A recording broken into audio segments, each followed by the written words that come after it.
There exists within each of us a world that awakens only when consciousness fades, a realm where the boundaries between biology and mystery blur into something profound and necessary.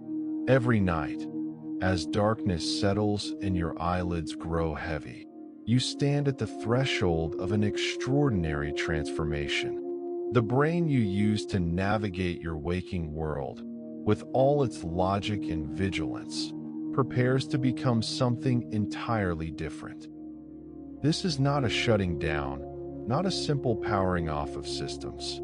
This is a metamorphosis, a nightly renovation project of staggering complexity, where your mind reorganizes itself, cleanses its tissues, and rebuilds the foundations of who you are.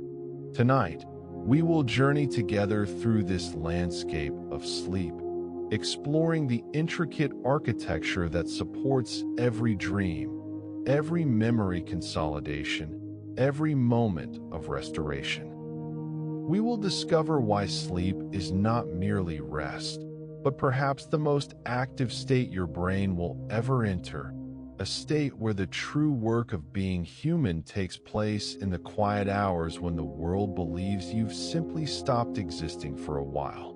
The sleeping brain operates according to a blueprint of remarkable precision, a sequence of stages that repeat throughout the night like movements in a symphony. Understanding this architecture requires us to abandon the simple notion that sleep is a singular state. Sleep is not one thing but many, a progression through distinct territories, each with its own character, its own purpose, its own signature written in the electrical language of neurons. When sleep researchers first began mapping these territories in the middle of the 20th century, they discovered something unexpected. They found that sleep could be divided into two fundamentally different types: non-rapid eye movement sleep, which we call NREM, and rapid eye movement sleep, known as REM. Within NREM sleep, further divisions emerged, stages that mark a descent into progressively deeper waters. Modern sleep science recognizes three stages of NREM sleep, labeled simply as N1, N2, and N3, followed by that distinctive state of REM sleep where the brain becomes as active as it is during wakefulness, yet the body lies paralyzed. The journey into sleep begins with N1, that transitional threshold between waking and sleeping. This is the lightest stage of sleep, lasting typically only a few minutes during your first cycle of the night. If you've ever experienced that sensation of suddenly jerking awake just as you're drifting off, that hypnic jerk as it's called, you've caught yourself in N1 sleep. During this stage, your brain begins to shift its electrical patterns. The alpha waves that characterize relaxed wakefulness, oscillating at 8 to 13 cycles per second, start to fade away. In their place, slower theta waves begin to emerge, cycling at 4 to 7 times per second. Your muscles remain active, though they're beginning to relax, and your eyes may roll slowly beneath your eyelids. This is the gateway, the antechamber of sleep where consciousness hasn't quite released its hold, but is loosening its grip moment by moment. Then comes N2 sleep, and here we find ourselves in the stage where you'll spend the most time across the entire night. Roughly 45 to 50% of your total sleep time occurs in N2, making it the dominant player in your sleep architecture. This stage brings with it two distinctive features that sleep researchers can identify immediately on an electroencephalogram. The first are sleep spindles, sudden bursts of rhythmic brain activity that oscillate at 11 to 16 cycles per second. These spindles, lasting just half a second to 3 seconds, are thought to play a crucial role in protecting your sleep from external disturbances. They're also intimately involved in memory consolidation, helping to transfer information from temporary storage areas to more permanent locations in your brain. The second distinctive feature are K-complexes, large slow waves that appear spontaneously or in response to external stimuli. These are some of the largest and slowest brain waves you'll produce, and they seem to activate brain regions involved in memory processing and in gating sensory information, allowing you to remain asleep despite sounds or sensations in your environment. During N2 sleep, your body continues its journey toward deeper rest. Your heart rate slows down, your body temperature begins to drop, and your muscles relax further. Your eyes have stopped moving now, and if someone were to try to wake you, it would take more effort than during N1, though you'd still rouse relatively easily. This is true sleep, no longer that ambiguous borderland, and yet there are still deeper places to go. N3 sleep represents the deepest territory of NREM sleep, sometimes called slow-wave sleep or simply deep sleep. This stage accounts for about 20 to 25% of total sleep time in adults, though infants and children need considerably more, and as we age, we tend to get progressively less. During N3, your brain produces delta waves, the slowest and largest brain waves of all, oscillating at just 1 to 4 cycles per second. These powerful, synchronized waves sweep across your cortex like long, rolling ocean swells. Your body takes full advantage of this very deep sleep stage. Blood flow to muscles increases, tissue growth and repair accelerate, energy is restored, and important hormones are released, including growth hormone, which helps maintain normal body structure and metabolism. The arousal threshold during N3 is remarkably high. If someone tried to wake you from this stage, you'd be difficult to rouse, and if you did wake up, you'd likely experience sleep inertia, that disoriented, confused, foggy state that can last up to half an hour. The spindles and K-complexes that characterize N2 sleep can still appear during N3, regulated by the delta waves themselves. Your body has essentially entered a state of profound restoration, and your brain is far from idle. This is when some of the most important consolidation of declarative memories occurs, when your hippocampus and cortex engage in their nightly dialogue, transferring and organizing the experiences of the day into long-term storage. Your body prioritizes N3 sleep early in the night. During your first sleep cycle, you'll spend a longer period in deep sleep than in subsequent cycles. As the night progresses, N3 sleep diminishes, eventually disappearing altogether in the later cycles. This isn't random. Your body seems to know that it needs this deep restorative sleep first, getting it done early when the homeostatic pressure for sleep is highest. After N3 sleep, you typically transition back through N2, which acts as a kind of gatekeeper to the final and most mysterious stage, REM sleep.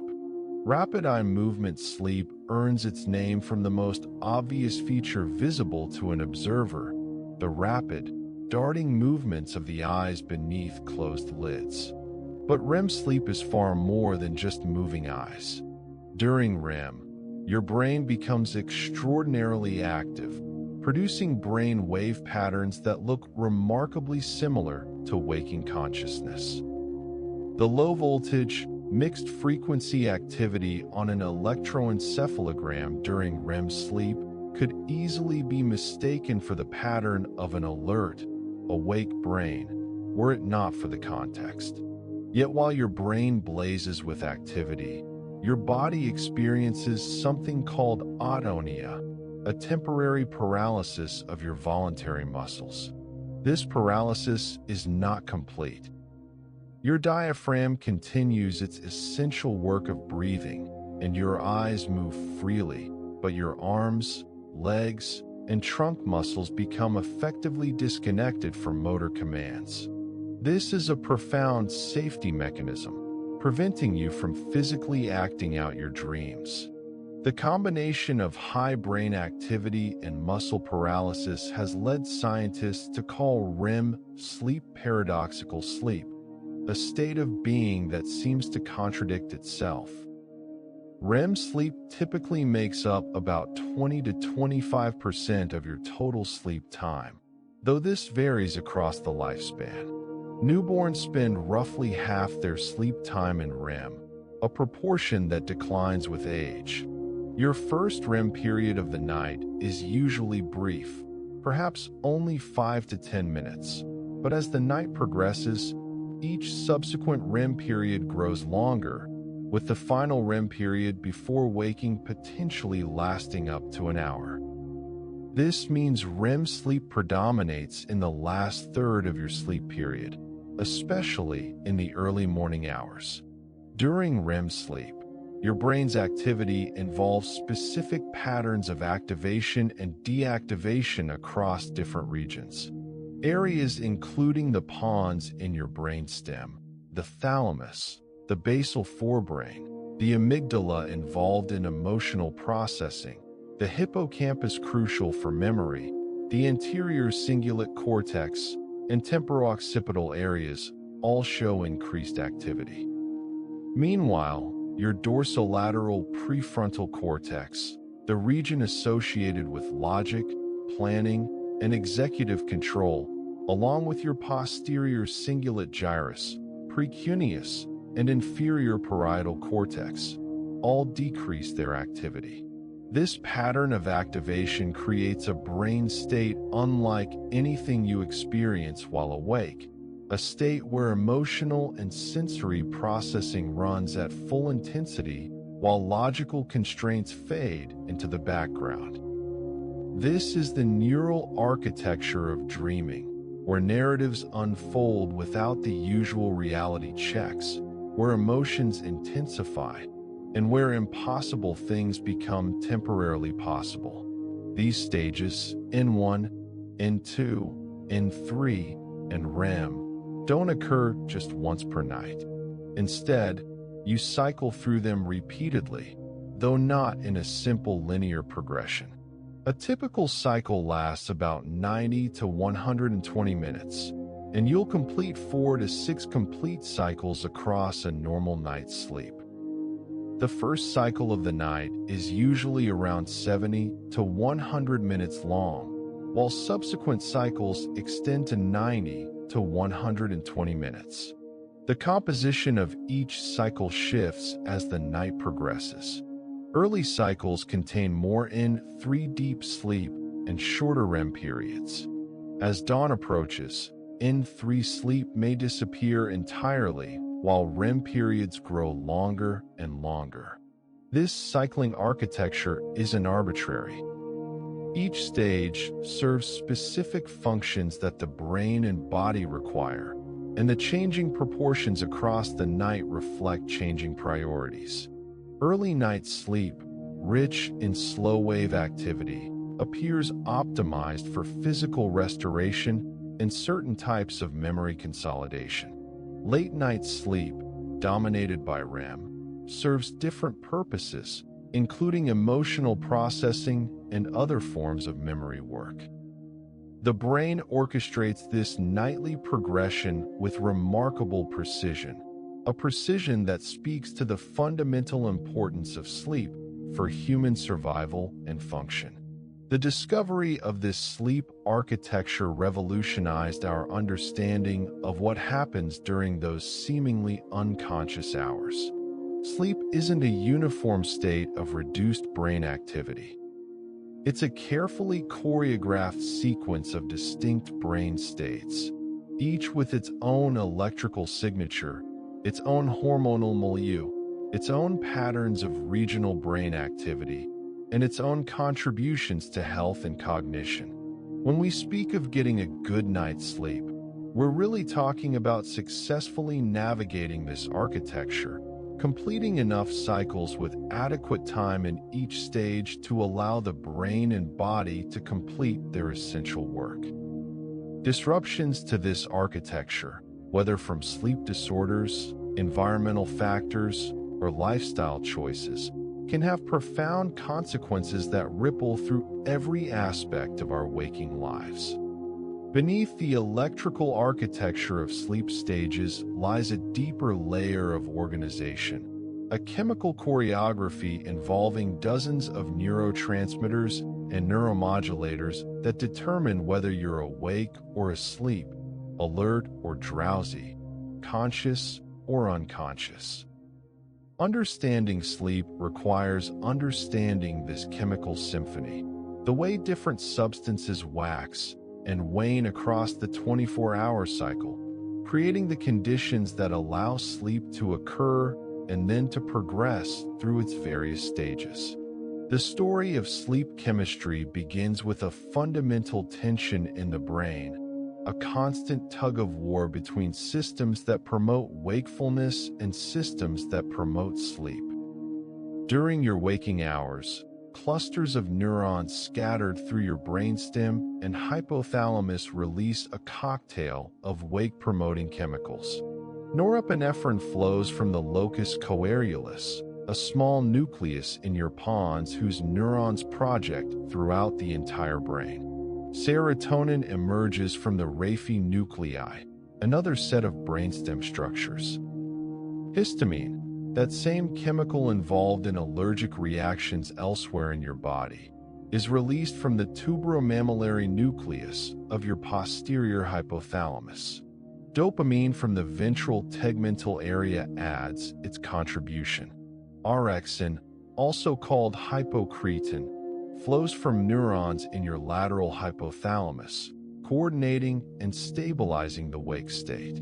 Acetylcholine, from both basal forebrain neurons and brainstem nuclei, promotes activation of your cortex during both waking and REM sleep. Each of these wake-promoting systems contributes something unique to consciousness.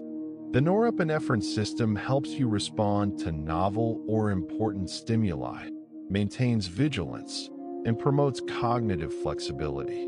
The serotonergic system influences mood and emotional processing while contributing to wakefulness. Histamine keeps your cortex activated and alert. Orexin neurons are particularly interesting because they increase their firing when you're physically active, when you're standing and moving, helping ensure you don't suddenly fall asleep at inopportune moments. These neurons also respond to metabolic signals, linking your state of consciousness to your body's energy needs. The cholinergic system drives cortical activation, making possible the high-level cognitive processing that characterizes alert wakefulness. Opposing these wake-promoting systems is a network of sleep-promoting neurons, concentrated primarily in the anterior hypothalamus and basal forebrain. These neurons use gamma-aminobutyric acid, or GABA, as their primary neurotransmitter. GABA is the brain's main inhibitory neurotransmitter, and when GABA neurons become active, they suppress the activity of other neurons. The sleep-promoting GABA neurons are unique in a crucial way. Unlike most neurons in your brain, which become less active during sleep, these GABAergic sleep-active neurons fire more rapidly during NREM sleep than during wakefulness or REM sleep. They increase their discharge rate as you fall asleep and maintain high activity while sleep continues. The sleep-promoting neurons accomplish their work by directly inhibiting the wake-promoting systems. GABAergic projections from the ventrolateral preoptic nucleus of your hypothalamus, often abbreviated as VLPO, target the histamine neurons of the tuberomammillary nucleus, the norepinephrine neurons of the locus coeruleus, the serotonin neurons of the Raphe nuclei, and the orexin neurons of the lateral hypothalamus. When these GABAergic sleep neurons fire, they release GABA onto these wake-promoting neurons, decreasing their activity and making wakefulness less likely. You can think of one set of neurons in the posterior hypothalamus saying, "Wake up," while another set in the anterior hypothalamus says, "Go to sleep," with the balance between these two systems determining your current state of consciousness. This arrangement creates what neuroscientists have termed a flip-flop switch, similar to a light switch in your home.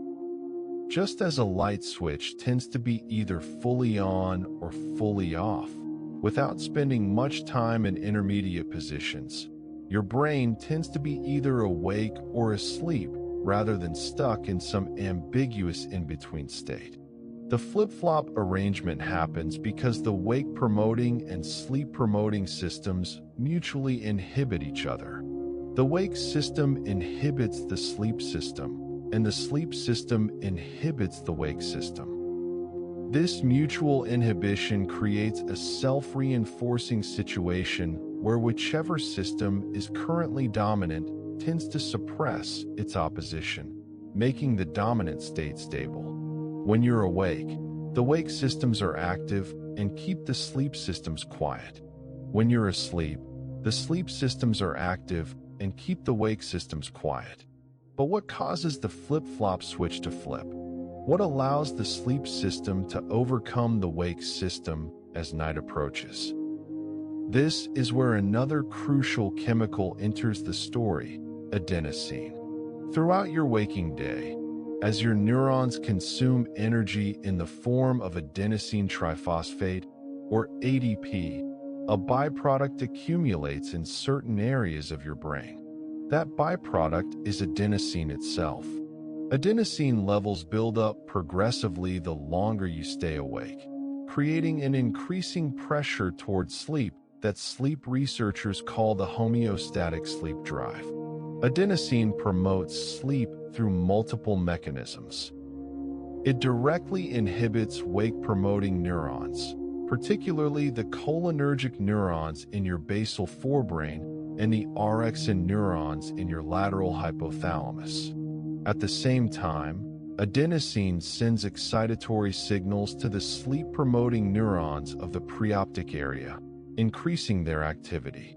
As adenosine levels rise throughout the day, the balance gradually shifts in favor of sleep.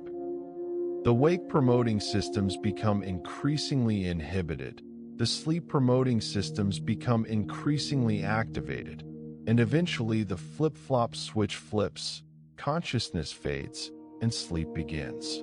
This is why caffeine makes you feel more awake. Caffeine's primary mechanism of action is blocking adenosine receptors. By occupying these receptors without activating them, caffeine prevents adenosine from exerting its sleep-promoting effects.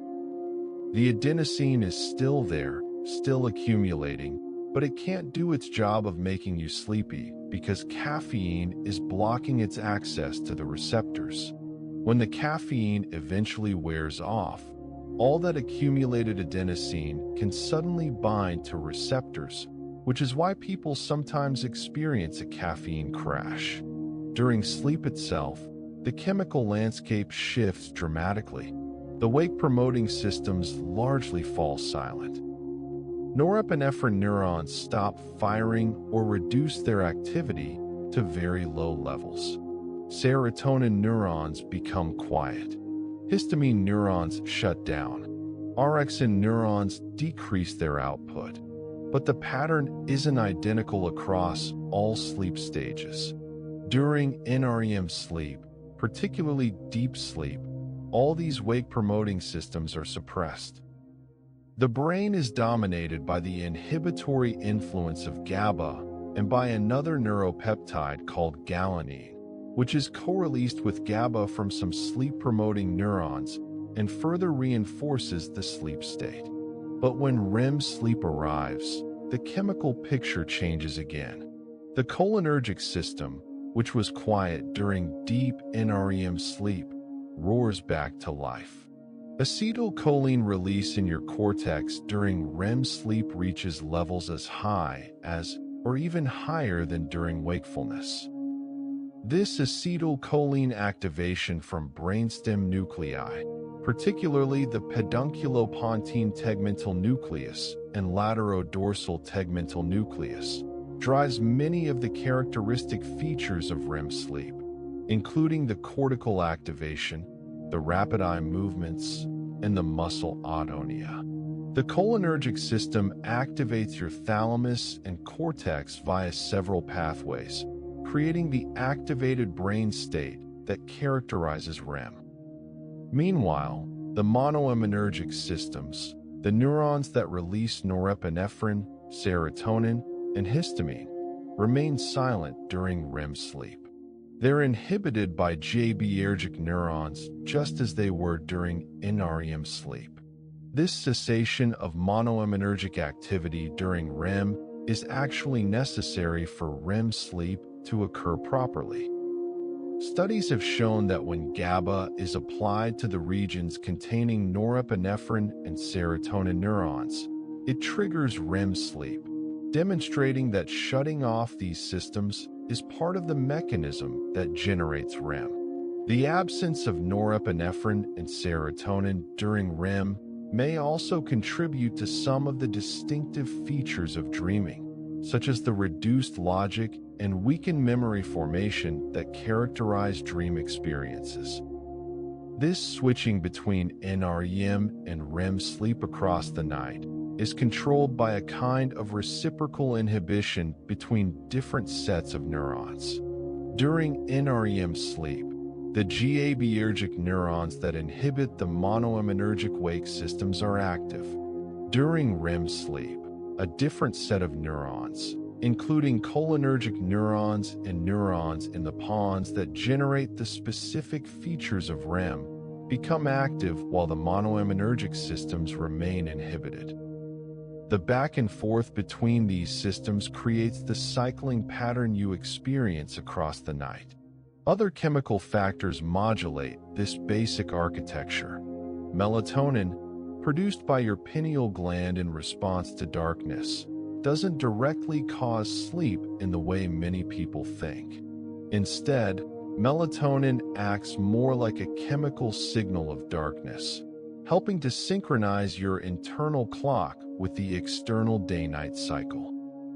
It does promote sleepiness, partly by enhancing the effect of GABA in your brain, increasing both the expression of GABA receptors and their sensitivity to GABA, particularly in your hypothalamus. Cortisol, produced by your adrenal glands under the control of your hypothalamic pituitary adrenal axis, follows a circadian rhythm that peaks in the early morning to help you wake up and remains elevated during the day to support wakefulness. During early night sleep, particularly during slow-wave sleep, cortisol levels are at their lowest, which may facilitate the memory consolidation processes that occur during this time. Growth hormone is another important chemical player. Its secretion is closely tied to sleep, particularly to slow-wave sleep. The deepest sleep of the night triggers a surge of growth hormone release, which supports tissue repair, protein synthesis, and metabolic regulation. This is one reason why sleep deprivation can affect metabolism and physical recovery. The complexity of this chemical symphony becomes even more apparent when you consider that each neurotransmitter system doesn't just turn on or off like a simple switch. The effects of each neurotransmitter depend on which type of receptor it binds to, and most neurotransmitters have multiple receptor subtypes with different effects. Serotonin, for instance, has at least 14 different receptor subtypes, and activating different receptors in different brain regions can either promote wakefulness or, under some circumstances, contribute to sleep. The GABA system has multiple receptor subtypes as well, and many sleep medications work by preferentially targeting specific GABA receptor subtypes. This chemical architecture explains why sleep can be so easily disrupted and why certain substances affect sleep the way they do. Alcohol, for instance, enhances GABA activity in the brain, which is why it can make you feel drowsy and why it can help you fall asleep initially. But alcohol also disrupts the normal progression through sleep stages, particularly suppressing REM sleep early in the night and then causing a rebound of fragmented REM sleep later as the alcohol is metabolized. Antihistamines cause drowsiness because they block histamine receptors in the brain, reducing the activity of the wake-promoting histamine system. Many antidepressants affect sleep because they alter serotonin levels or the balance between different neurotransmitter systems. Understanding this chemical symphony helps us appreciate why sleep is both robust and fragile. The flip-flop switch arrangement makes sleep relatively stable once you're in it. The mutual inhibition between wake and sleep systems means that crossing the threshold into sleep tends to keep you asleep. But the dependence on precise chemical balances also means that disruptions to any of these systems can have cascading effects. Stress, which elevates cortisol and activates the norepinephrine system, can make sleep difficult to initiate or maintain. Diseases that affect specific neurotransmitter systems can cause dramatic sleep problems. Narcolepsy, for instance, results from the loss of orexin-producing neurons, and without orexin to stabilize the flip-flop switch, people with narcolepsy can transition unpredictably between wake and sleep states. The chemical basis of sleep also reveals why simply lying down and closing your eyes isn't the same as sleeping. Real sleep requires that this entire chemical architecture shift into its sleep configuration, that the accumulation of adenosine and the influence of circadian factors overcome the wake-promoting systems, that GABA-releasing neurons become active and silence the neurons that keep you conscious, and that the brain enters its distinctive pattern of cycling through NREM and REM stages. Sleep is an active neurochemical state, not merely the absence of wakefulness, and maintaining this state across the night requires the coordinated action of systems throughout your brain. While the homeostatic pressure of adenosine builds throughout your waking hours, pushing you towards sleep, another force simultaneously shapes your sleep-wake patterns, your circadian rhythm. This internal timekeeper runs continuously, independent of whether you're awake or asleep, generating a roughly 24-hour cycle that influences not just sleep and wakefulness, but virtually every physiological process in your body. At the heart of this system lies a remarkable structure, a tiny cluster of neurons in your hypothalamus called the suprachiasmatic nucleus, or SCN. The suprachiasmatic nucleus contains approximately 20,000 neurons, arranged in two small groups on either side of the third ventricle, directly above where your optic nerves cross on their way from your eyes to your brain. This location is no accident. The SCN's position just above the optic chiasm reflects its primary function. Using light information from your eyes to synchronize your internal biological rhythms with the external day-night cycle of the world around you. The word suprachiasmatic literally means above the optic chiasm, describing the structure's anatomical position while hinting at its deep connection to the processing of light. Each individual neuron within the suprachiasmatic nucleus contains its own molecular clock, a self-sustaining oscillator that continues to mark time even when isolated from other cells. This cellular clockwork is based on a transcription-translation feedback loop, a molecular mechanism where clock genes produce proteins that then inhibit their own production, creating a cycle that takes roughly 24 hours to complete. The key players in this genetic machinery include genes named clock and BMAL1, which produce proteins that bind together to form complexes. These clock, BMEL1 complexes then bind to specific DNA sequences called E-boxes, located upstream of other genes including period genes, abbreviated as PER, and cryptochrome genes, abbreviated as CRY. The binding of clock, BMEL1 to these E-boxes promotes the transcription and translation of PER and CRY genes. As PER and CRY proteins accumulate in the cell's cytoplasm, they form heterodimers, molecules consisting of one PER protein bound to one CRY protein. These PER-CRY complexes are then phosphorylated, a process that determines how long this feedback loop takes to complete. Once sufficiently phosphorylated, the PER-CRY complexes move back into the nucleus, where they act on the clock, BMAL1 complexes, inhibiting their activity. This inhibition reduces the transcription of PER and CRY genes, meaning less PER and CRY protein are produced. Over time, the PER-CRY complexes degrade, their inhibitory influence wanes, and clock, BMAL1 can once again promote transcription of PER and CRY. The cycle begins anew, and this entire molecular loop takes approximately 24.5 hours to complete in the absence of external time cues. The 24.5-hour period is important because it reveals something fundamental. Your internal circadian rhythm is not exactly 24 hours. It's close, remarkably close, but not precise. This is why the circadian system is described as generating circadian rhythms, from the Latin circa dies, meaning about a day. If you were isolated in an environment without any time cues, without sunlight, clocks, or other indicators of time, your internal clock would continue to run, but it would gradually drift out of synchrony with the actual 24-hour day.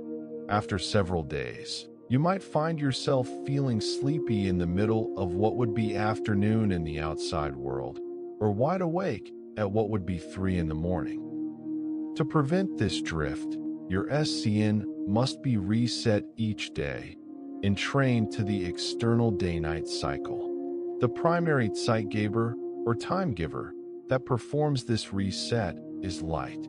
Specialized photoreceptive cells in your retina, distinct from the rods and cones that enable vision, detect light and send signals directly to your suprachiasmatic nucleus via a pathway called the retinohypothalamic tract. These retinal ganglion cells contain a photopigment called melanopsin, which is particularly sensitive to blue light in the wavelength range around 460 to 480 nanometers. When these cells detect light, they release glutamate in the SCN, triggering a cascade of molecular changes that shift the phase of your circadian clock. The timing of light exposure determines how your clock adjusts. Light in the early morning advances your clock, shifting your rhythm earlier, so you'll feel sleepy earlier the next night and wake up earlier the next morning. Light in the evening delays your clock, shifting your rhythm later. Light in the middle of your biological day has little effect on clock timing. This creates what chronobiologists call a phase response curve, a graph showing how the magnitude and direction of clock resetting depend on when light exposure occurs relative to your internal time. Understanding this phase response curve helps explain why jet lag happens when you travel across time zones.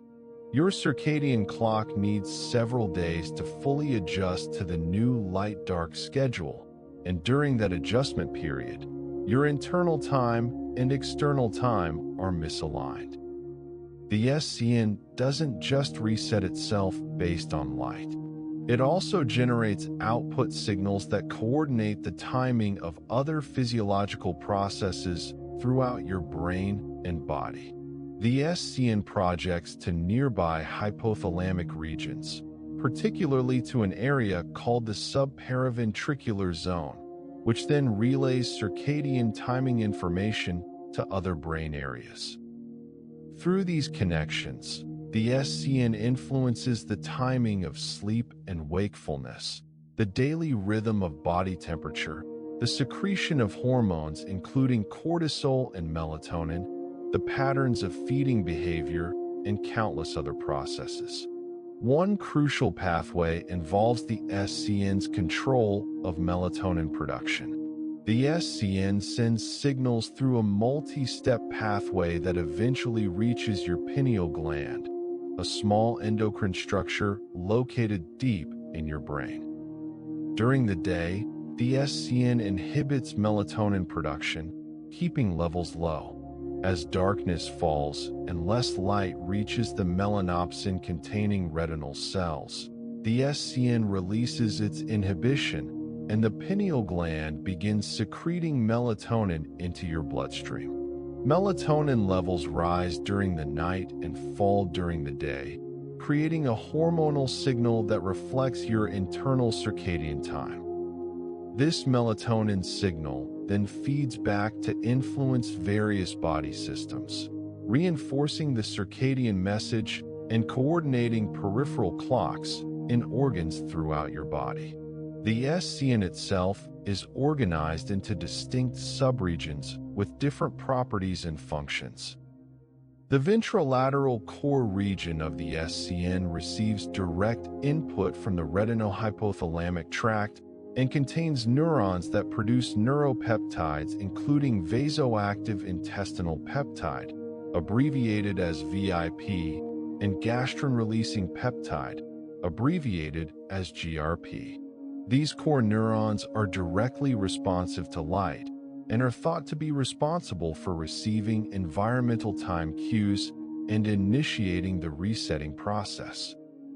The dorsomedial shell region contains neurons that produce arginine vasopressin, abbreviated as AVP. These shell neurons communicate with the core neurons and with each other, helping to synchronize the thousands of individual cellular oscillators within the SCN and generate a coherent circadian signal that is sent out to the rest of the brain and body.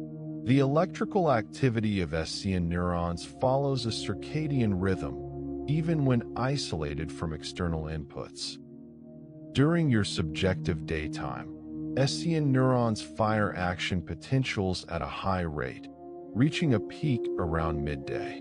During your subjective nighttime, firing rates drop to their lowest levels.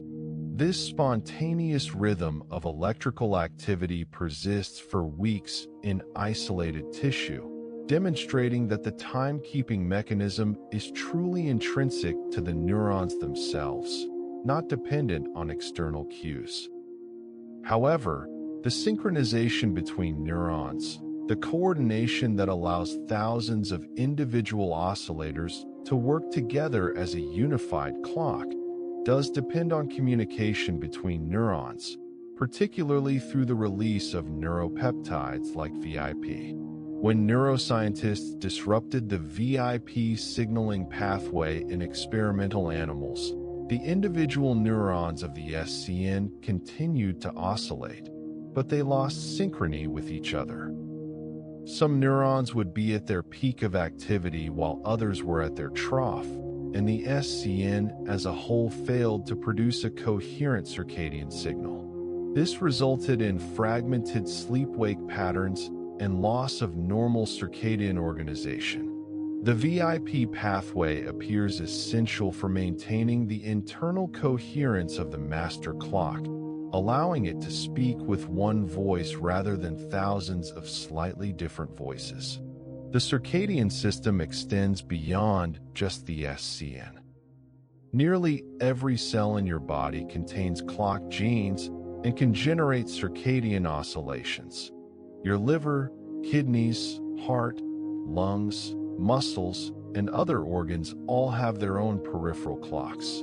What the SCN does is act as the master pacemaker that coordinates and synchronizes all these peripheral clocks, ensuring they work together rather than drifting out of phase with each other. The SCN accomplishes this coordination through multiple mechanisms: direct neural connections, rhythmic hormone secretion like the melatonin signal, and rhythmic changes in body temperature. The daily rhythm of body temperature, with higher temperatures during waking hours and lower temperatures during sleep, acts as a powerful synchronizing signal for peripheral tissues. When the SCN is damaged or dysfunctional, the consequences extend far beyond just disrupted sleep. The entire temporal organization of physiology breaks down. Following SCN lesions in experimental animals, sleep and wake episodes become fragmented and randomly distributed across the day and night rather than consolidated into distinct periods. Hormone secretion loses its rhythmicity. Body temperature variations flatten. Metabolic processes become temporally disorganized. These findings underscore that the SCN isn't just about sleep. It's about organizing time itself within your body. The interaction between the circadian system and the homeostatic system creates what researchers call a two-process model of sleep regulation. Process C, the circadian process, promotes wakefulness during the day and sleep during the night, independent of how long you've been awake. Process S, the homeostatic process driven by adenosine accumulation, builds sleep pressure the longer you remain awake. These two processes work together to consolidate your wakefulness during the day and your sleep during the night. During normal conditions, Process C opposes Process S during the daytime, helping you stay alert even as adenosine accumulates. As evening approaches, Process C's promotion of wakefulness diminishes, and the accumulated sleep pressure of Process S becomes dominant, facilitating sleep onset. During sleep, Process S decreases as adenosine is cleared, while Process C continues its rhythmic fluctuation. The timing of these two processes relative to each other determines the quality and architecture of your sleep. If you try to sleep at the wrong circadian phase, when your internal clock is promoting wakefulness, you'll find it difficult to fall asleep and to maintain sleep even if you have substantial homeostatic sleep pressure. This explains why shift workers and people experiencing jet lag struggle with sleep. Their circadian clocks are out of alignment with their desired sleep times, creating a mismatch between when their body is ready for sleep and when they're trying to sleep. Aging affects the circadian system in multiple ways. The SCN itself shows age-related changes, including a reduction in the number of neurons and changes in the expression of clock genes and neuropeptides. These changes can weaken circadian rhythms, making them less robust. Older adults often experience earlier circadian phases, feeling sleepy earlier in the evening and waking earlier in the morning, a phenomenon called advanced sleep phase. The amplitude of circadian rhythms also tends to decrease with age, meaning the difference between daytime alertness and nighttime sleepiness becomes less pronounced. These age-related changes in the circadian system contribute to the sleep difficulties that many older adults experience, including more fragmented sleep and earlier morning awakenings. Light therapy has emerged as a powerful tool for adjusting circadian rhythms and treating circadian-related sleep disorders. Because light is the primary zeitgeber for the circadian system, Strategically timed light exposure can shift your internal clock. Bright light exposure in the morning advances your clock, helping you wake up earlier and feel sleepy earlier at night. Light exposure in the evening delays your clock, allowing you to stay up later and sleep in later. Light therapy boxes that produce bright light, typically around 10,000 lux, can be used for about 30 minutes at the appropriate time to help reset circadian rhythms in people with delayed sleep phase disorder, advanced sleep phase disorder, or circadian disruption from shift work or travel. The discovery of melanopsin and the retinohypothalamic tract has also clarified why blue light exposure from electronic devices in the evening can disrupt sleep. The melanopsin-containing retinal ganglion cells are particularly sensitive to blue light wavelengths, and exposure to such light in the evening sends signals to the SCN that it's still daytime, suppressing melatonin release and delaying the circadian phase. This is why recommendations for good sleep hygiene often include reducing exposure to electronic screens in the hours before bedtime, or using blue light blocking settings or glasses in the evening. The circadian conductor doesn't work in isolation. It coordinates with the other systems we've discussed, the chemical systems that promote and inhibit sleep, the architecture of sleep stages, to create the daily rhythm of sleep and wakefulness that defines our experience. Without this master timekeeper synchronizing all the various processes to the external day-night cycle, your sleep would drift chaotically, untethered from the rhythm of the world around you.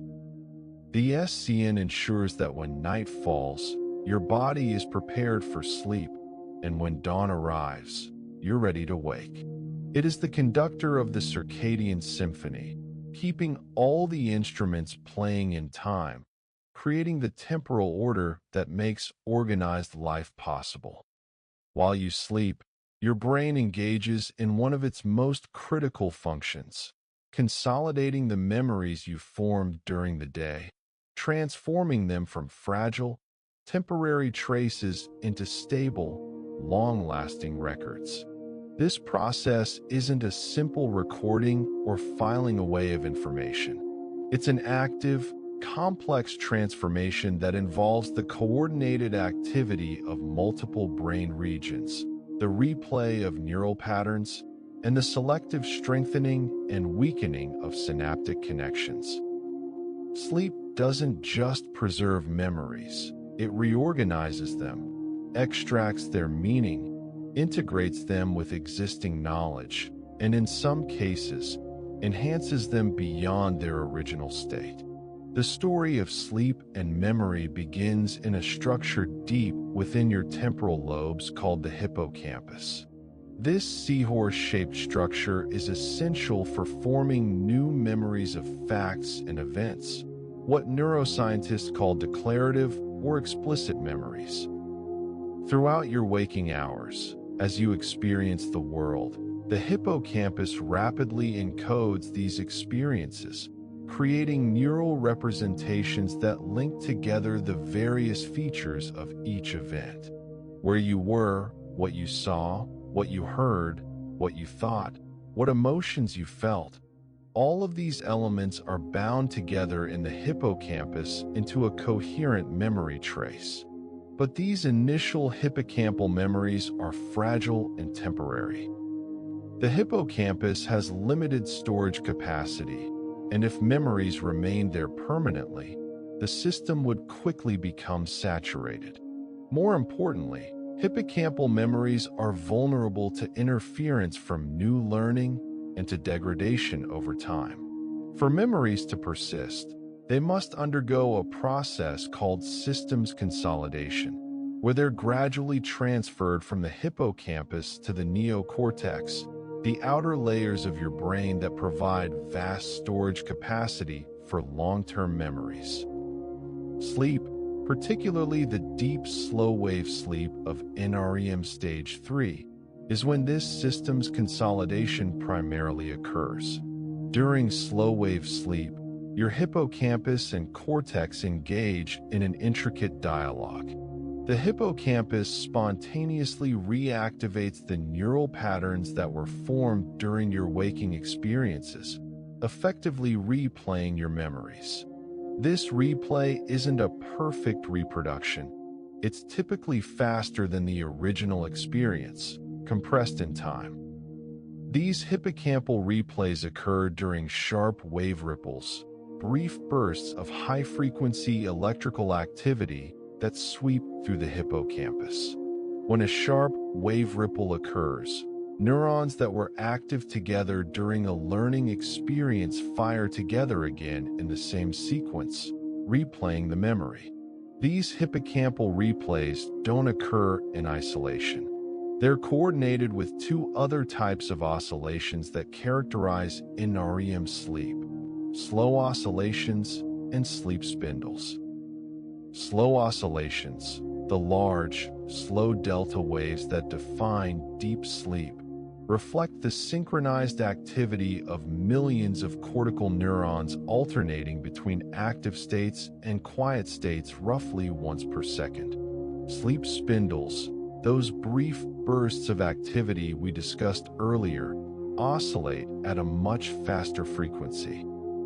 The remarkable discovery is that these three types of brain rhythms, slow oscillations in the cortex, sleep spindles in the thalamus and cortex, and sharp wave ripples in the hippocampus, become temporally coupled during NREM sleep. The upstate of a slow oscillation, when cortical neurons are active, provides a window during which spindles and sharp wave ripples are more likely to occur. This temporal coordination creates an optimal condition for memory transfer. When the cortex is in its active upstate, it's receptive to incoming information. Sleep spindles, which are thought to gate the flow of information from the thalamus to the cortex, help focus cortical attention on the hippocampal signals. Sharp wave ripples then deliver the memory information from the hippocampus to the cortex. The coordinated occurrence of these three rhythms facilitates the transfer of memory traces from temporary hippocampal storage to more permanent cortical storage. Over repeated cycles of sleep across multiple nights, this process gradually strengthens cortical representations while the hippocampal traces can fade, ultimately leading to memories that no longer depend on the hippocampus for retrieval. The amount of slow-wave sleep you get and the density of spindles during that sleep correlates with memory consolidation. Studies have shown that people who have more slow-wave sleep after learning new information show better retention of that information when tested later. Experimentally enhancing slow oscillations during sleep, either through sensory stimulation or through direct electrical stimulation of the brain, can improve memory consolidation. Similarly, increasing spindle activity through targeted acoustic stimulation delivered at precise moments during sleep has been shown to enhance memory performance.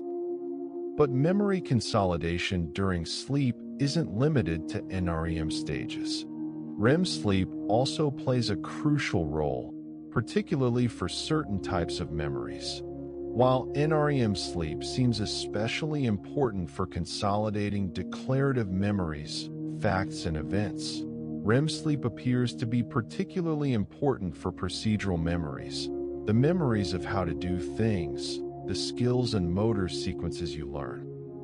If you spend time practicing a motor skill during the day, playing a musical instrument, learning a dance routine, typing a new sequence on a keyboard, your performance on that skill will improve after a night of sleep, and this improvement correlates particularly with the amount of REM sleep you obtain. During REM sleep, your brain shows patterns of activity that differ from those seen during NREM sleep. The hippocampus is still active during REM, and there is still replay of learned patterns, but the nature of this replay may be different. Some research suggests that hippocampal replay during REM sleep is less structured than during NREM sleep, potentially allowing for more flexible recombination of memory elements. The motor cortex and related motor areas show strong activation during REM sleep, which may facilitate the consolidation of motor skills. The visual cortex is also highly active, consistent with the vivid visual imagery of REM dreams. REM sleep may also play a special role in emotional memory consolidation. The amygdala, your brain's emotional processing center, is highly active during REM sleep, more active than during waking or NREM sleep.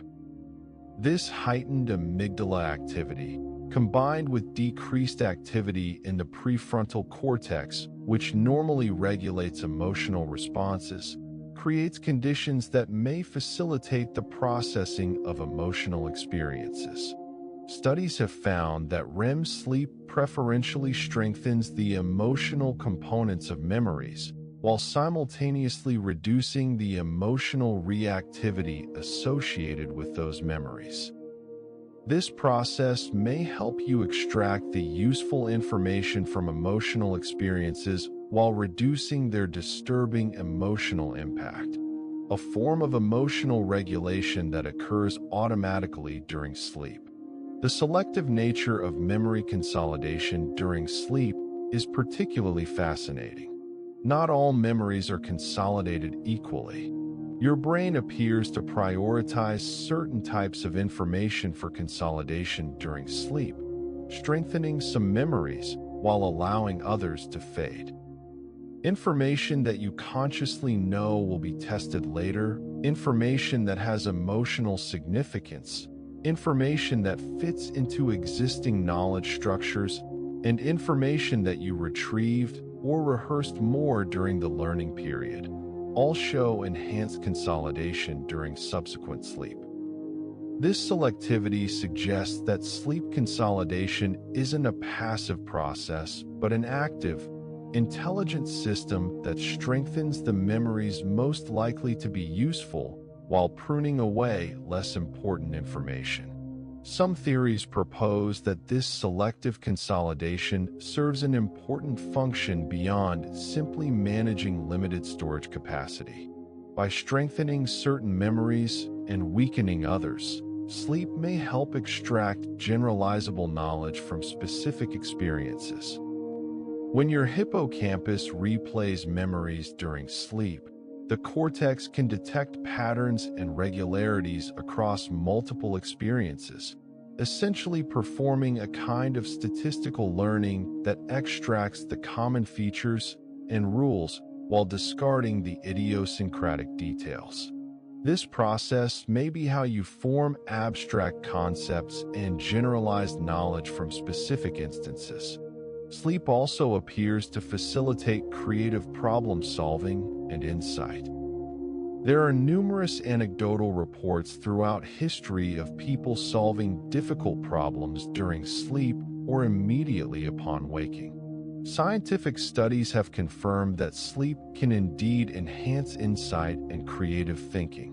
In experiments where people work on problems that have a hidden shortcut or elegant solution, those who sleep before being retested are more likely to discover the shortcut compared to those who stay awake for an equivalent period. This sleep-related insight appears to result from the way sleep reorganizes and recombines memories, allowing your brain to discover new connections and relationships that weren't apparent during waking thought. The mechanism underlying sleep-related creativity and insight may involve the same hippocampal replay and cortical coordination that supports memory consolidation, but with an additional benefit. By reactivating multiple related memories and allowing them to interact in the absence of sensory input and with reduced prefrontal control, sleep may enable your brain to discover unexpected associations and novel combinations. The cognitive constraints and mental sets that guide and sometimes limit waking thought are relaxed during sleep, potentially allowing for more divergent, creative thinking. The importance of sleep for memory is perhaps most clearly demonstrated by what happens when sleep is disrupted. Even a single night of total sleep deprivation after learning can significantly impair memory consolidation. The memories are formed during the learning experience. You can recall them immediately after learning. But without the consolidation that occurs during sleep, these memories fade much more rapidly than they would have if sleep had occurred.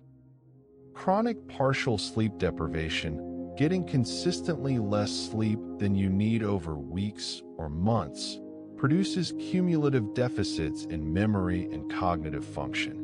The memories that should have been consolidated during the missed or truncated sleep never undergo proper consolidation, leading to persistent forgetting.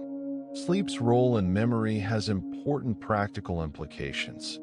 For students, the common practice of staying up late to cram for exams the next day is counterproductive.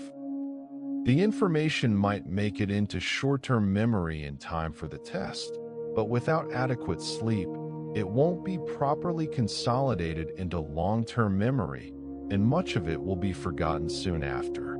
A better strategy is to study earlier and then get a full night of sleep, allowing the brain to consolidate what was learned. For anyone learning a new skill, whether athletic, musical, or otherwise, sleep after practice sessions is essential for improvement. The motor cortex literally rewires itself during sleep based on the patterns of activity during practice, and this offline improvement can be as important as the practice itself. The discovery that sleep plays such an active and essential role in memory consolidation has transformed our understanding of why we sleep. Sleep is not merely rest for a tired brain. It's a state of intense neural activity dedicated to organizing, integrating, and strengthening the information acquired during waking life. Every experience you have during the day creates memories that exist initially in a fragile state. During the night, as you cycle through NREM and REM sleep, your brain works through these memories, deciding which to keep and which to discard, which to strengthen and which to modify, weaving the day's experiences into the fabric of your long-term knowledge. By morning, you wake up changed, your brain having been restructured by the night's processing, better prepared to learn and adapt to another day. While sleep's role in memory consolidation has been known for decades, a more recent discovery has revealed another crucial function. Sleep is when your brain cleans itself. For years, neuroscientists puzzled over a seeming paradox. Every organ in your body has a lymphatic system, a network of vessels that collects waste products and excess fluid from tissues and returns them to the bloodstream for disposal. But the brain, despite being one of the most metabolically active organs, producing large amounts of waste products, appeared to lack a conventional lymphatic system. The brain is protected by the blood-brain barrier, a selective filter that prevents most substances in the blood from entering brain tissue. This barrier protects the brain from toxins and pathogens, but also prevents the normal lymphatic vessels that pervade other organs from accessing brain tissue. So how does the brain clear its waste? In 2012, a team of researchers led by Maiken Nedergaard made a groundbreaking discovery. They found that the brain has its own unique waste clearance system, which they named the glymphatic system, a play on the lymphatic system and the glial cells that make it work. The glymphatic system uses the brain's network of blood vessels and the surrounding spaces to flush away waste products, and remarkably, this system is primarily active during sleep. Here's how it works.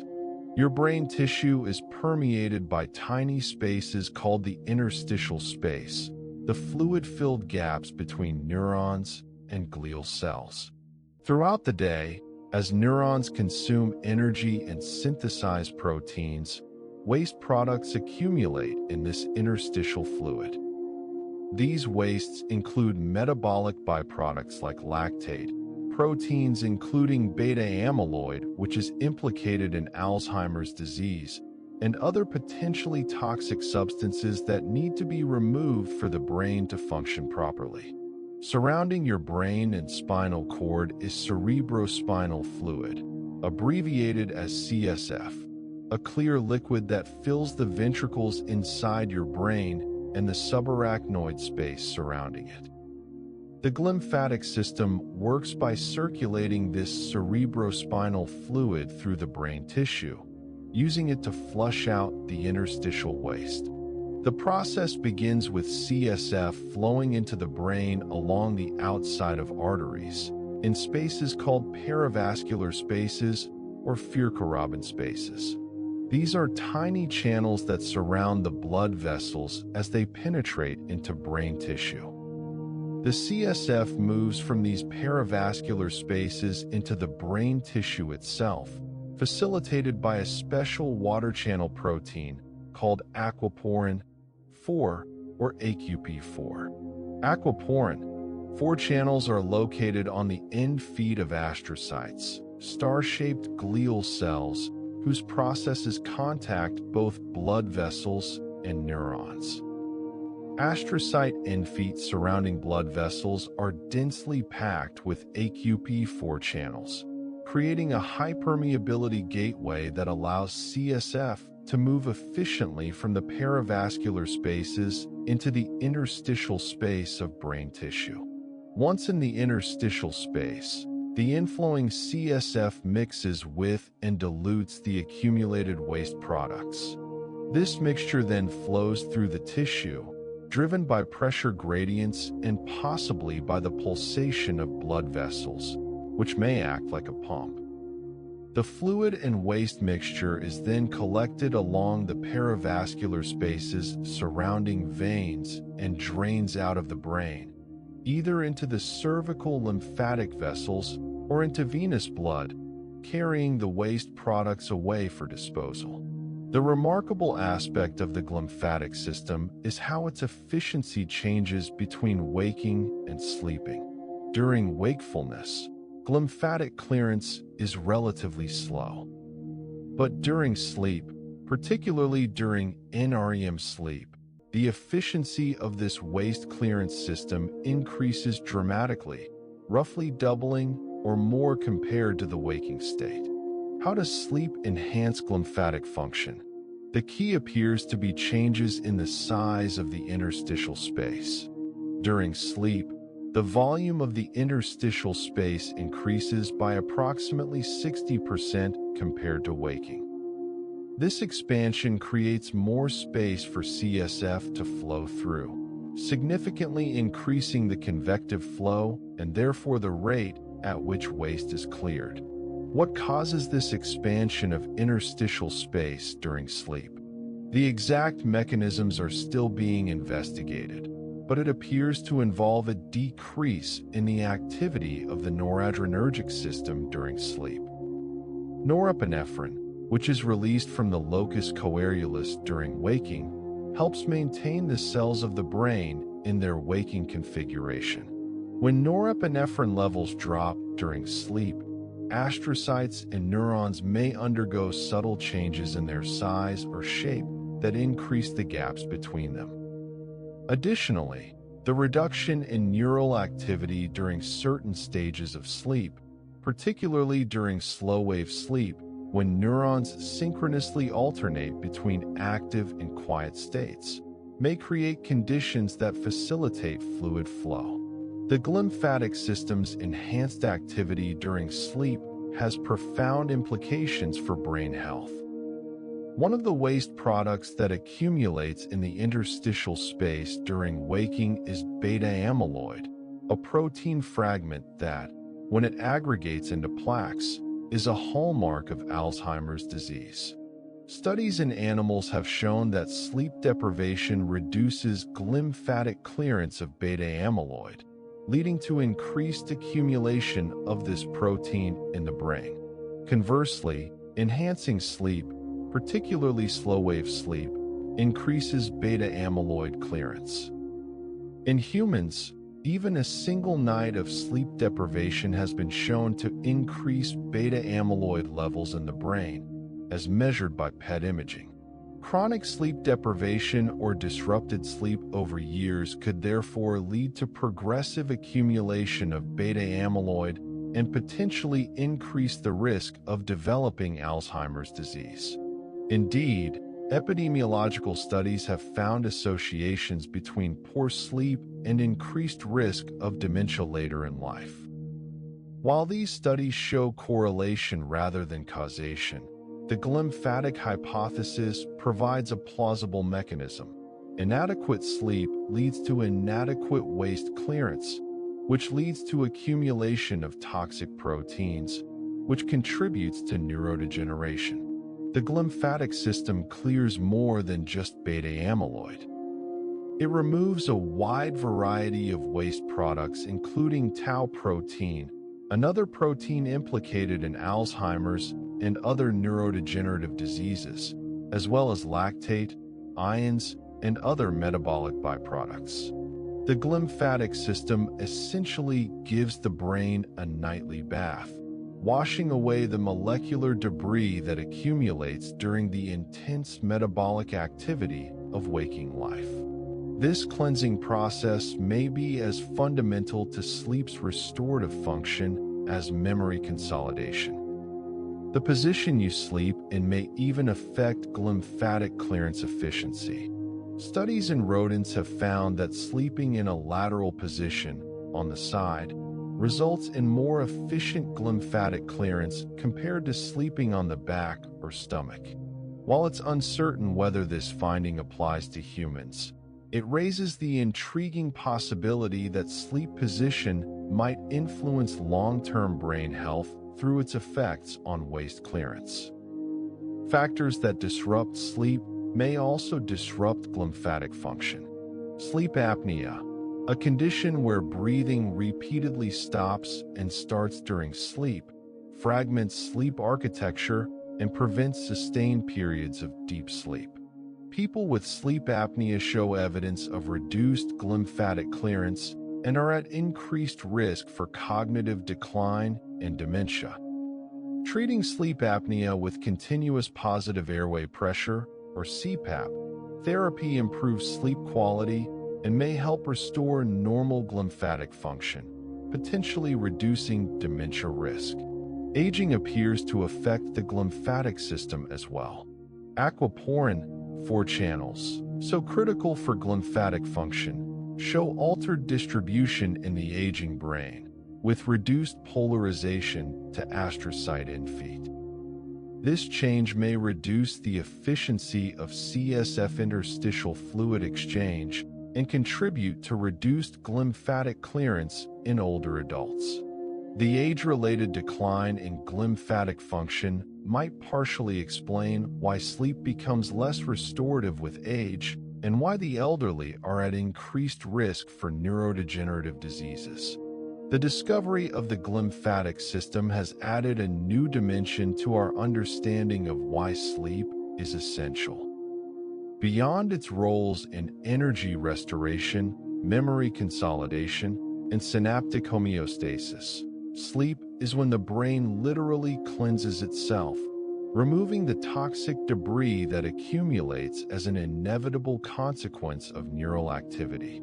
Just as a city produces waste that must be collected and removed for the city to remain livable, your brain produces metabolic waste that must be cleared for your brain to remain healthy.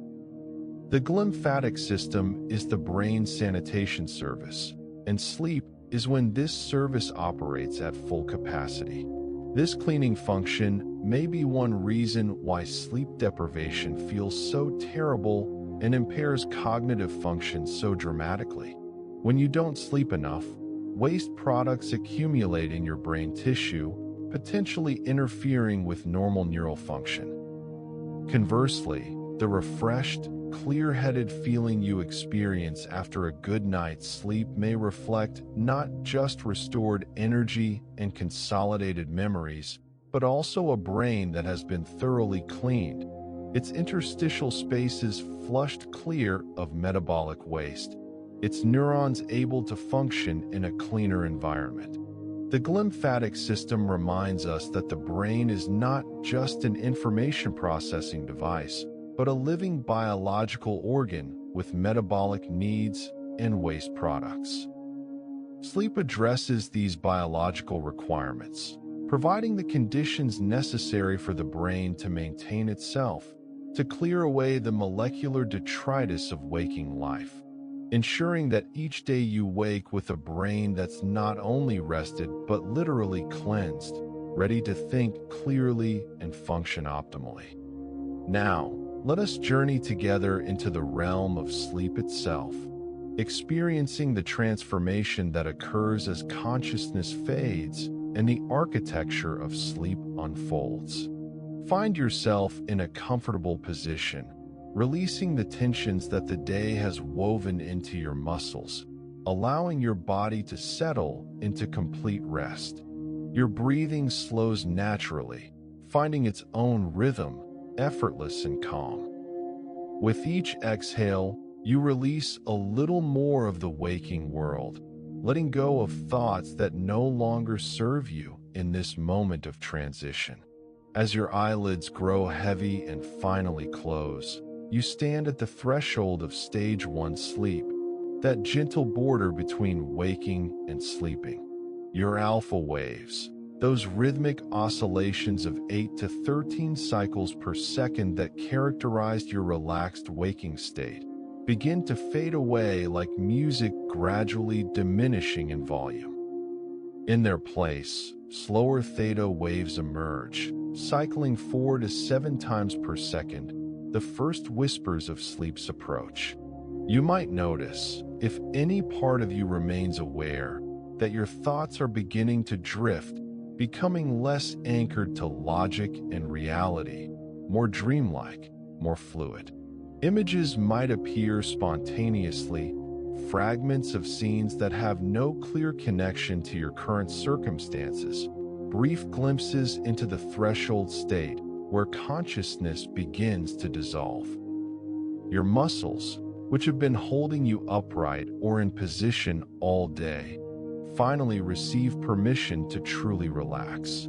The constant low-level tension that marks waking life releases its grip. Your jaw loosens, your shoulders drop, your arms and legs grow heavier, as if sinking into the surface beneath you. Your eyes, beneath their closed lids, may roll slowly, aimlessly, no longer tracking anything in particular. You are drifting now, floating in that liminal space where you are neither fully awake nor fully asleep, where the boundaries between external reality and internal experience begin to blur. This is stage 1, the antechamber of sleep, lasting only a few precious minutes before you slip deeper. And deeper you go, crossing into stage 2, where approximately half of your entire night will be spent. Your brain now produces distinctive signals that would be unmistakable to any sleep researcher monitoring your electrical activity. Sleep spindles burst into existence, rapid oscillations lasting just a second or two, oscillating 11 to 16 times per second. These spindles serve as guardians of your sleep, protecting you from external disturbances that might otherwise wake you, while simultaneously working to consolidate the memories you formed during the day. K-complexes appear as well, large slow waves that sweep across your cortex, some arising spontaneously, others triggered by sounds or sensations in your environment. These complex waves help your brain maintain sleep despite the constant bombardment of sensory information from the world around you. Your heart has slowed its pace now, settling into a gentler rhythm than it maintained during waking hours. Your body temperature begins its nightly descent, dropping by a degree or two, creating the cooler conditions that facilitate deep sleep.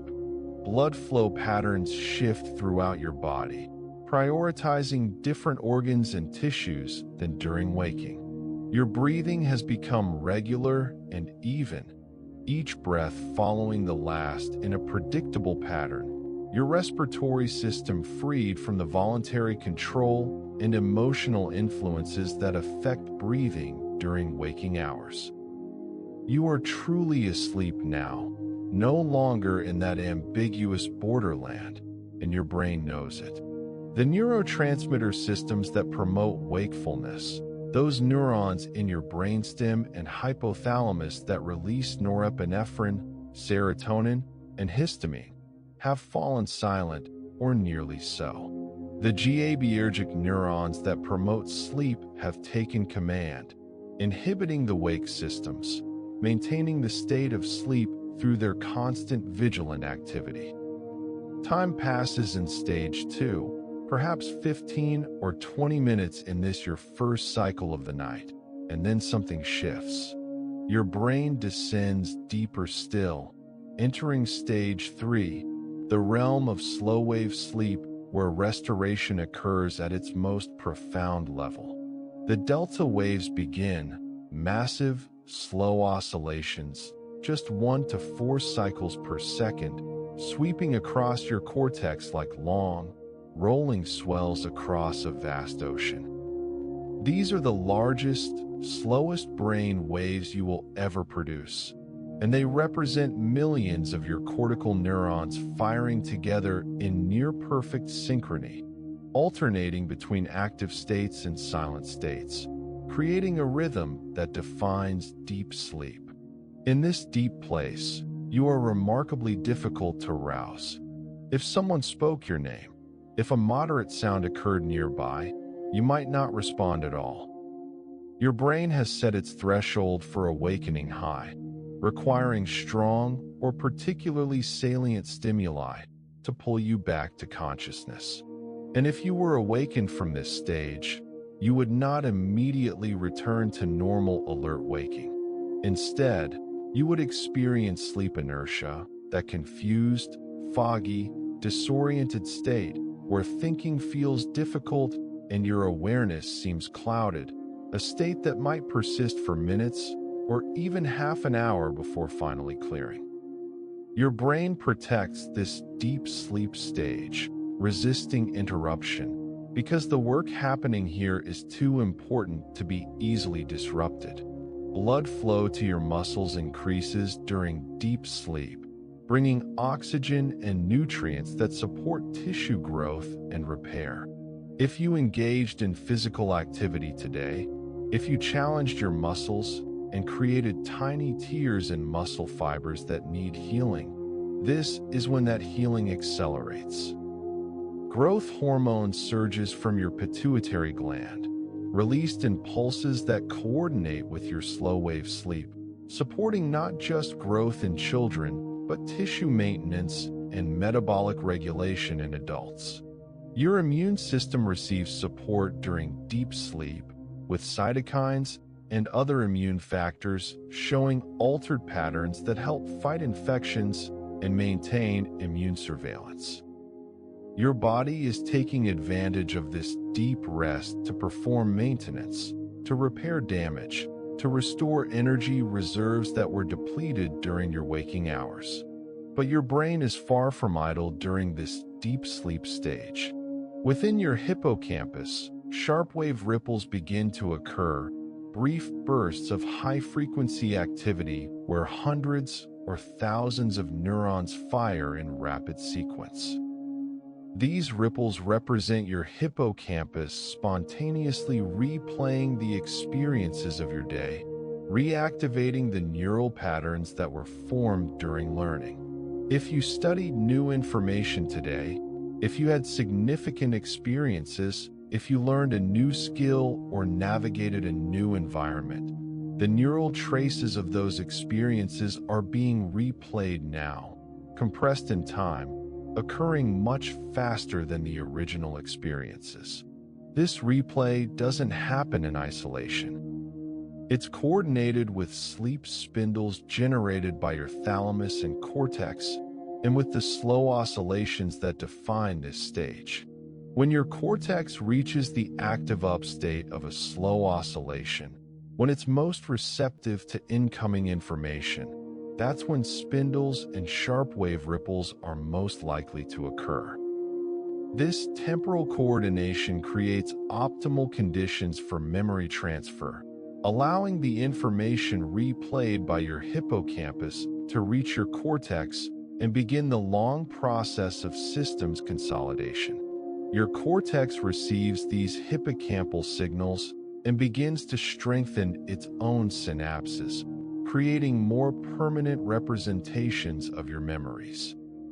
Over time, across many nights of sleep, this process will transform memories that initially depended entirely on your hippocampus into memories that are stored in your cortex, distributed across multiple cortical regions, no longer requiring the hippocampus for recall. This is how your temporary memories become permanent, how your experiences become woven into the lasting fabric of your identity and knowledge. And it's happening now, in the darkness and stillness of deep sleep, with no conscious effort or awareness on your part. Your brain is also being cleansed during this deep sleep stage. The glymphatic system has increased its activity, the interstitial spaces between your neurons expanding by approximately 60% compared to waking. Cerebrospinal fluid flows into your brain along the outsides of arteries, moving through the perivascular spaces that surround every blood vessel penetrating your brain tissue. This clear fluid passes through aquaporin for channels located on astrocyte and feet, crossing from the perivascular spaces into the interstitial spaces of brain tissue itself. Once there, it mixes with and dilutes the metabolic waste that has accumulated during your waking hours, the lactate, the proteins, the beta-amyloid fragments that are toxic when they accumulate.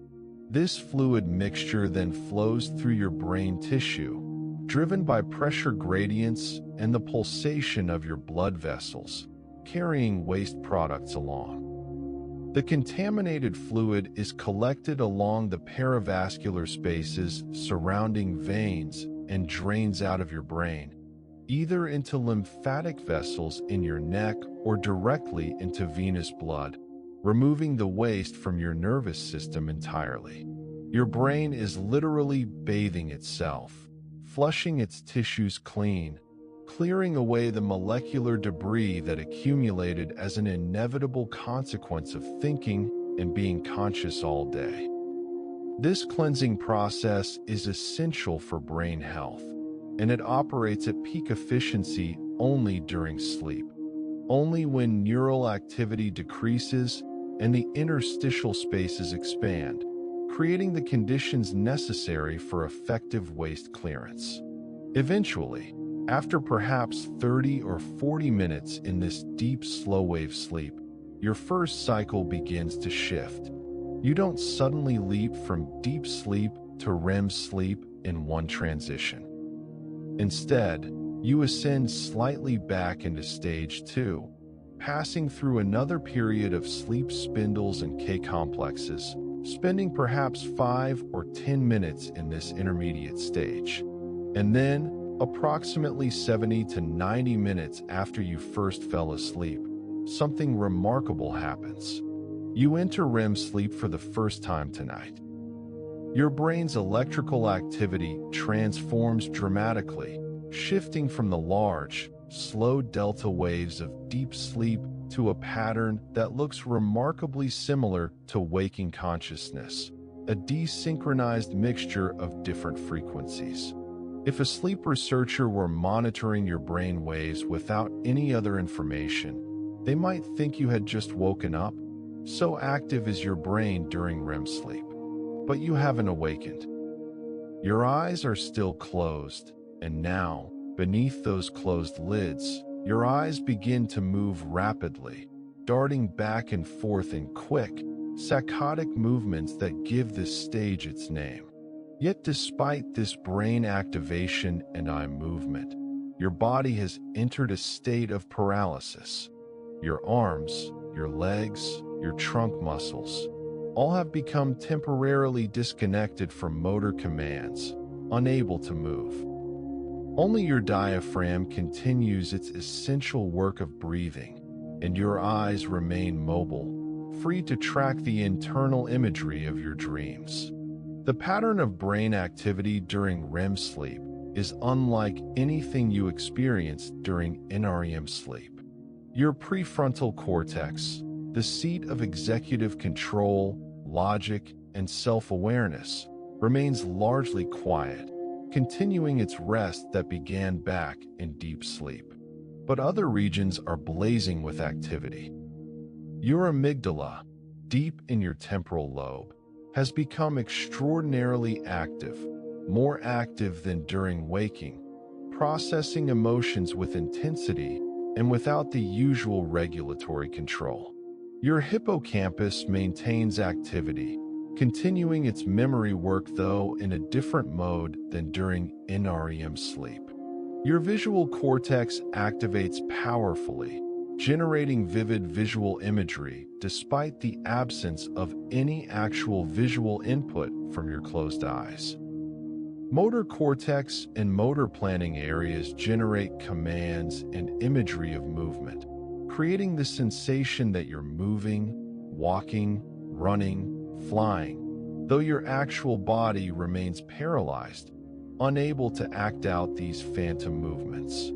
And now you begin to dream, truly dream, in the way that most people think of dreaming. A narrative unfolds, a story that you participate in, experiencing it from the inside. You might find yourself in a familiar place, your childhood home perhaps, though something about it is not quite right. Rooms that don't exist in reality, doorways that lead to impossible locations. People appear, some you know, others strangers, and you interact with them, converse with them, experiencing emotions in response to the dream events. The logic that would immediately identify these experiences as impossible is offline, your dorsolateral prefrontal cortex too quiet to provide its reality-checking function. So you accept the dream narrative, living within it, feeling its emotional impact fully, without the critical distance or awareness that would mark it as unreal. The amygdala's high activity during REM sleep means that emotions in dreams can be intense, sometimes more intense than emotions during waking life. Fear can be pure terror, joy can be pure elation, anger can be overwhelming rage. Your prefrontal cortex, which would normally modulate and regulate these emotional responses, is not providing its usual regulatory control, allowing emotions to intensify without constraint. This may serve a purpose. Some theories suggest that REM sleep allows you to safely experience and process intense emotions, to work through emotional material in a context where those emotions can't cause actual harm, helping you to regulate and adapt to emotional experiences from your waking life. The visual cortex's activation during REM sleep creates the vivid visual imagery that characterizes dreams. Not just simple colors or shapes, but complex scenes, faces, objects, landscapes, all generated internally by your brain. Your eyes are moving rapidly, and some researchers have proposed that these eye movements might be the brain's attempt to scan the internal visual imagery of the dream, to look around in the imaginary environment just as you would look around in a real environment during waking. Whether this interpretation is correct remains debated, but the correlation between eye movements and dream content is striking. Your first REM period is relatively brief, perhaps just 5 to 10 minutes. The narrative of your dream might feel longer in subjective time, the way dreams can compress or expand time in strange ways. But in actual clock time, this first REM episode is short. You might not even remember this dream when you wake in the morning, as dreams are notoriously difficult to remember, particularly dreams from early in the night.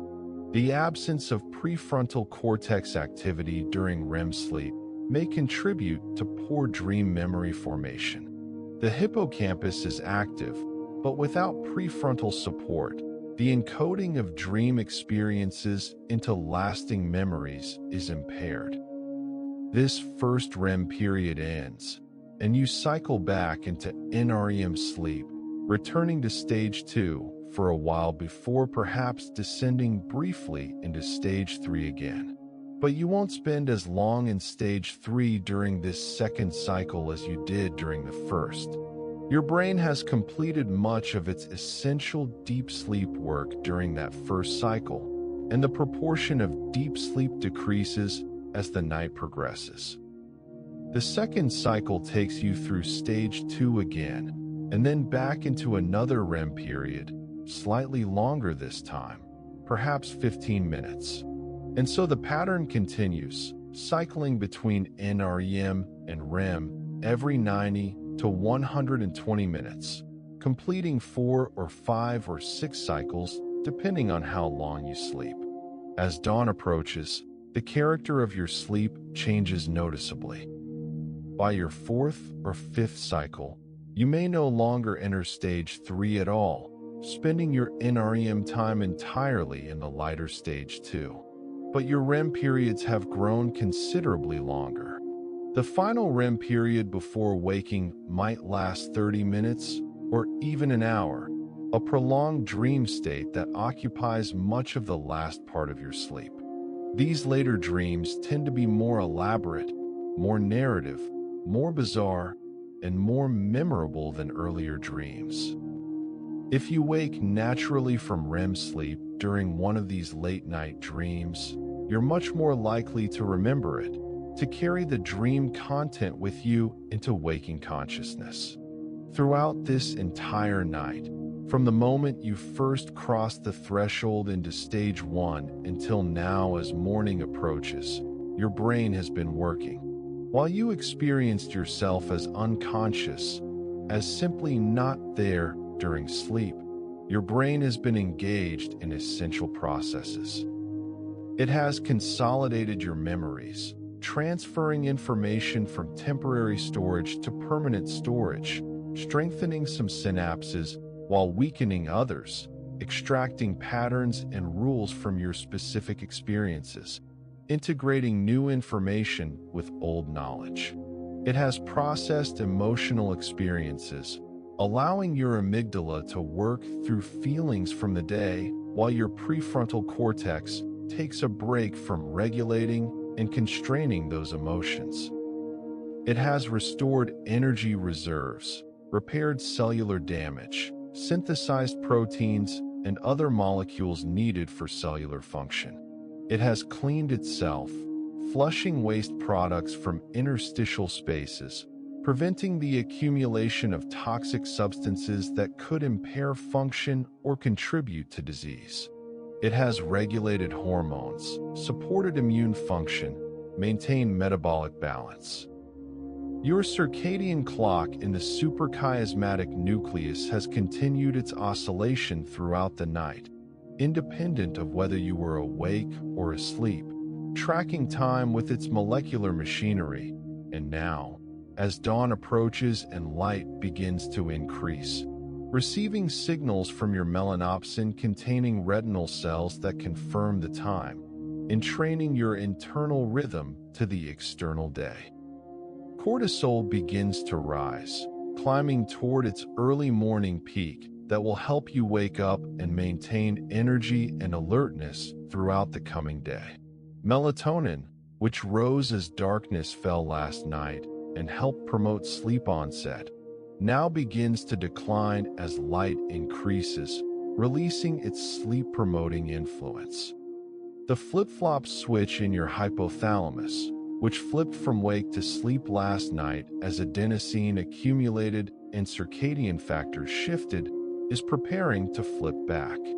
The GABAergic sleep-promoting neurons that have been suppressing the wake-promoting systems all night will soon decrease their activity. The wake-promoting neurons, those that release norepinephrine, serotonin, histamine, and orexin, will resume their activity, activating your cortex, increasing arousal, bringing consciousness back online. The mutual inhibition between wake and sleep systems ensures that this transition, when it happens, will be relatively quick and complete, flipping from sleep to waking decisively rather than getting stuck in some ambiguous intermediate state. You begin to stir. Perhaps a final dream is interrupted, its narrative dissolving as your brain's activity shifts. Your muscle autonomia, if you were in REM sleep, lifts, and your body's ability to move returns. Your eyes might flutter beneath their lids, moving more randomly now rather than in the rapid, directed saccades of REM sleep. Your breathing pattern changes, becoming more variable, less regular. Your heart rate begins to increase slightly. The slow waves have ceased, replaced now by faster frequencies as your cortex transitions back toward waking patterns of activity. External sounds that your brain filtered out during sleep now begin to penetrate your awareness. A bird singing outside, the sound of traffic, someone moving in another room. And then consciousness returns, flowing back into your brain like water filling a vessel, bringing with it awareness of your body, awareness of the new day, the return of that sense of selfhood that disappeared when sleep began. You open your eyes to morning light, and you are awake, returned from the realm of sleep, changed in ways both obvious and subtle. You feel restored, refreshed in body and mind. Though you have no conscious memory of most of the night's experiences, no awareness of the intricate processes that have been working while you slept. You simply know that you slept, that time passed, that you now feel ready, or at least more ready than you would have without sleep, to face another day. The night has completed its cycle, the architecture of sleep has been traversed, and you have been transformed by the journey, even though you experienced almost none of it consciously.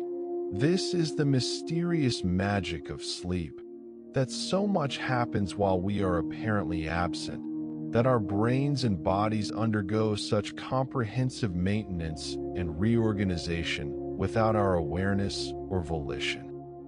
Every night of your life, you have made this journey, descended into unconsciousness and emerged changed, and every night for the rest of your life, you will make it again, your brain faithfully executing its nightly program of restoration and reorganization, following the ancient architecture that evolution has refined over millions of years, ensuring that sleep performs its essential functions whether or not you understand them, whether or not you appreciate them, simply because your brain knows that sleep is not optional, that it is as necessary for life as food and water, that without it, you cannot survive, cannot function, cannot be fully human.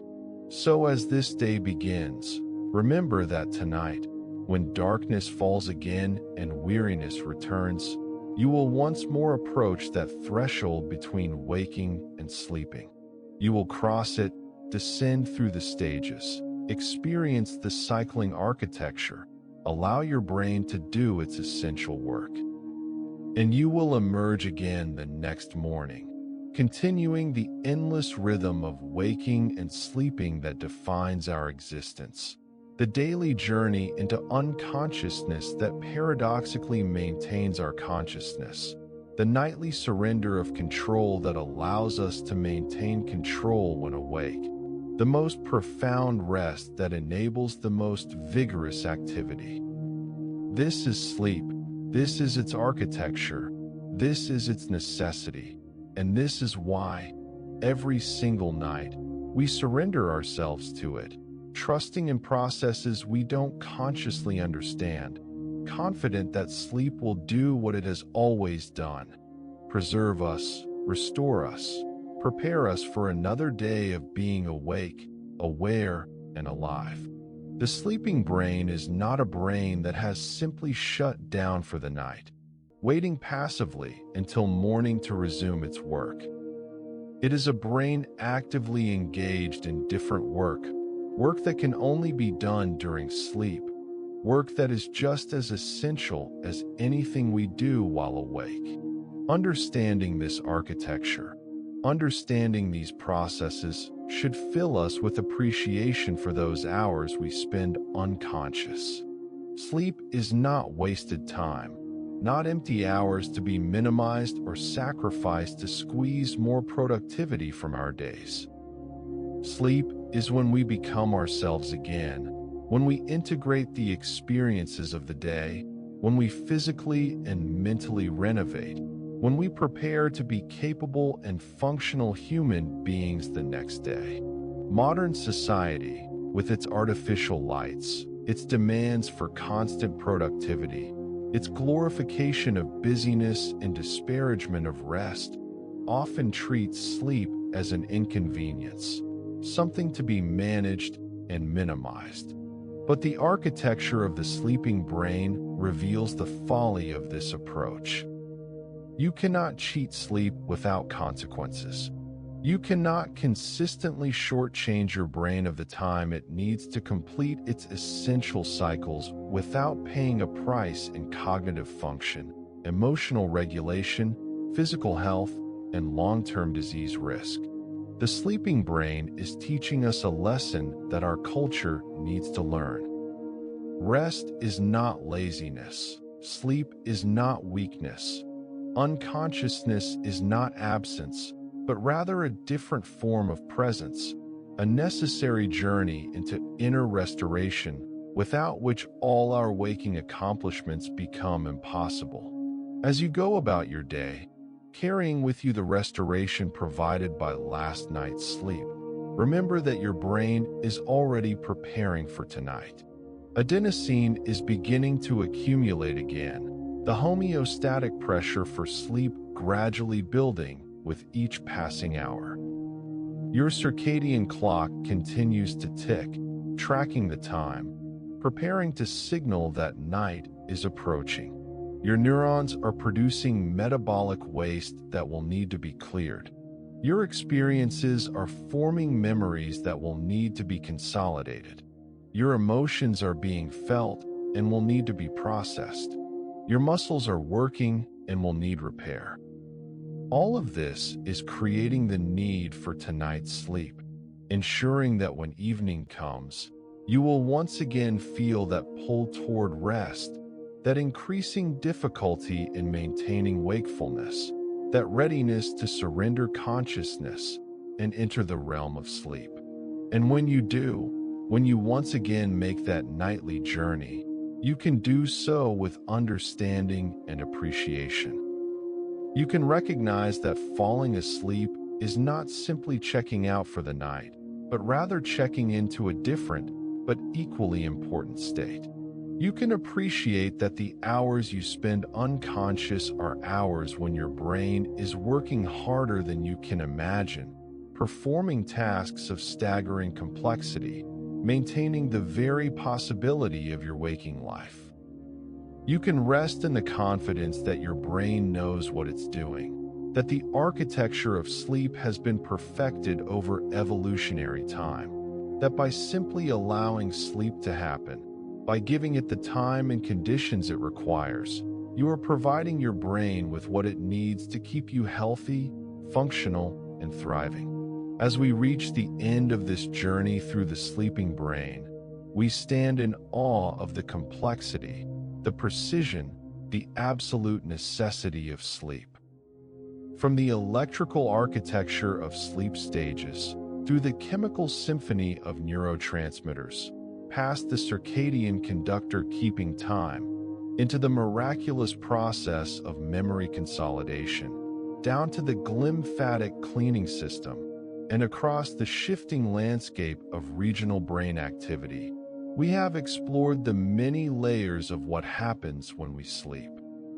Each layer reveals that sleep is not simple, not passive, not merely the absence of waking, but an active, essential state as fundamental to life as breathing. Tonight, when you prepare for sleep, you will do so with new understanding. You will appreciate the journey you're about to take, the transformation your brain will undergo, the essential work that will happen in the darkness. You will recognize sleep for what it truly is. Not an interruption of life, but a necessary part of it. Not time wasted, but time invested in maintaining the only brain you will ever have, the organ that makes you who you are. Sleep well, rest deeply, and allow the architecture of sleep to work its ancient magic, restoring you, preserving you, preparing you to wake renewed. If you found this journey through the sleeping brain enlightening, if you gain new appreciation for those nightly hours of unconsciousness, please consider subscribing to the Sleeping Subconscious. Like this video to help others discover this information, and share it with anyone who might benefit from understanding why sleep matters so profoundly. The sleeping brain has many more secrets to reveal, and we will continue exploring them together. Until then, sleep well, and know that every night, your brain is performing miracles you never have to think about, working tirelessly while you rest, maintaining the extraordinary gift of consciousness that defines your waking life. Thank you for listening, and may tonight's sleep be restful, restorative, and exactly what your brain needs.